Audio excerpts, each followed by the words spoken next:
विक्रम बेताल की 18वीं कहानी।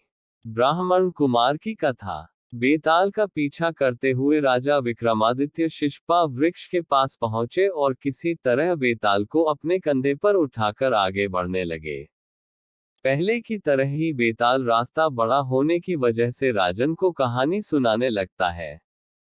बेताल कहता है, सालों पहले की बात है, जब उज्जैन नगर में राजा महासेन राज किया करता था।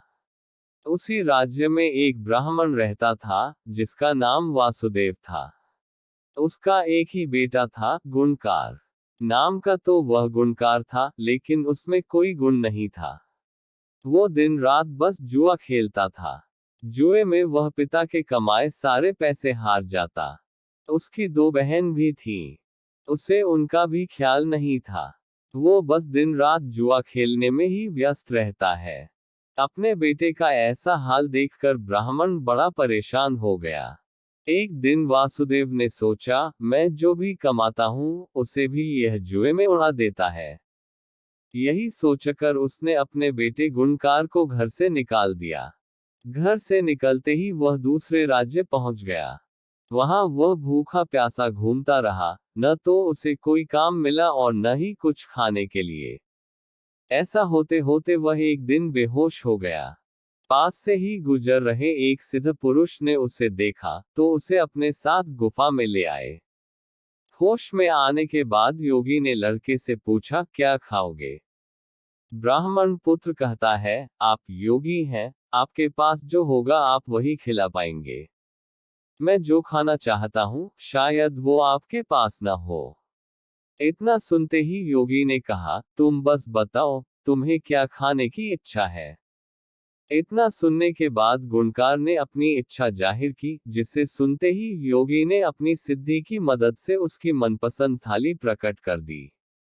वह लड़का हैरान रह गया। पहले उसने खान खाया और फिर सिद्ध पुरुष से पूछा, ये चमत्कार आपने कैसे किया? योगी ने कुछ कहा नहीं, बस अंदर की ओर जाना का इशारा किया। वह जैसे ही अंदर गया, तो उसे बड़ा सा महल और दासियां दिखाई दी। सब ने उसकी अच्छे से सेवा की और वह आराम से सो गया।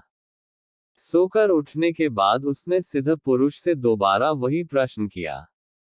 योगी ने कहा, इससे तुम्हें क्या करना है? तुम यहाँ कुछ दिन मेहमान की तरह रहो और व्यवस्था का आनंद उठाओ। ब्राह्मण पुत्र जिद में अड़ गया और कहने लगा कि वो भी यह सिद्धि हासिल करना चाहता है। परेशान होकर योगी ने उसे विधि बता दी और कहा कि जाओ, अब मन लगाकर साधना करो। कुछ समय बाद वह साधना पूरी करके आ जाता है। फिर योगी कहता है, तुम सब कुछ बहुत सही तरीके से कर रहे हो। ये पहला पड़ाव था, जिसे तुमने पार किया है। अब तुम्हें दूसरे पड़ाव की ओर बढ़ना होगा। उसने कहा, मैं ऐसा ही करूंगा, लेकिन दूसरा पड़ाव शुरू करने से पहले मैं एक बार अपने घर जाना चाहता हूँ। सिद्ध योगी ने कहा, जाओ, जरूर जाओ। जाने से पहले ब्राह्मण पुत्र ने योगी से अपने परिवार के लिए तोहफे की मांग की। योगी ने अपनी सिद्धि से उसे खूब सारे तोहफे दिए। उसके बाद उसने पैसों की मांग की। सिद्ध पुरुष ने अपनी विद्या के दम पर उसे खूब सारा पैसा भी दिया। उसके बाद उसने अपने लिए अच्छे से कपड़े मांगे। योगी ने उसे वो भी दे दिए। सब कुछ लेकर वह अपने घर पहुंचा, तो उसके परिवार के सभी लोग गुणकार को देखकर दंग रह गए। साथ लाए तोहफे और धन को देखकर उसके ब्राह्मण पिता ने पूछा, बेटा, कहीं तुमने कोई चोरी तो नहीं की है ना? गुणकार ने बड़े गर्व से कहा, पिताजी, मुझे कुछ ऐसा प्राप्त हो गया है, जिसकी मदद से मैं अब सबकी हर इच्छा पूरी कर सकता हूँ। उसके पिता ने गुणकार को संभल कर रहने और अहंकार न करने की सलाह दी। कुछ दिन घर में बिताने के बाद गुणकार दोबारा सिद्ध पुरुष के पास लौट गया। वहां लौटकर उसने दोबारा से साधना शुरू की। बड़ी लगन से वह ध्यान करने लगा। समय के साथ साथ ब्राह्मण पुत्र ने दूसरा पड़ाव भी पूरा कर लिया। पड़ाव पूरा होने के बाद उसे भी वह विद्या हासिल हो गई।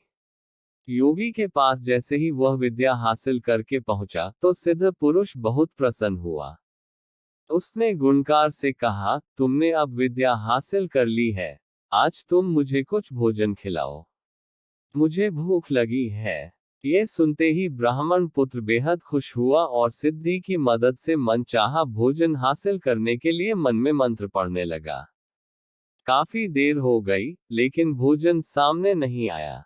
वह बहुत क्रोधित हुआ और चिल्लाने लगा, मेरी विद्या काम क्यों नहीं कर रही है? मैंने भी सिद्धि हासिल की है, उसका फल मुझे क्यों नहीं मिल रहा है?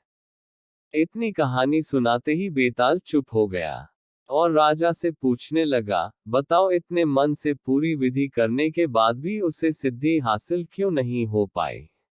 विक्रमादित्य कहते हैं, बेताल, सबसे पहला कारण तो यह है कि वह विद्या हासिल करने से पहले ही घर चला गया। उसके बाद वह विद्या लालच की वजह से हासिल करना चाहता था। लालच के चलते की गई चीजों का फल कभी प्राप्त नहीं होता है। सिद्धि हासिल करने के लिए व्यक्ति को बिना लालच के कर्म करना पड़ता है।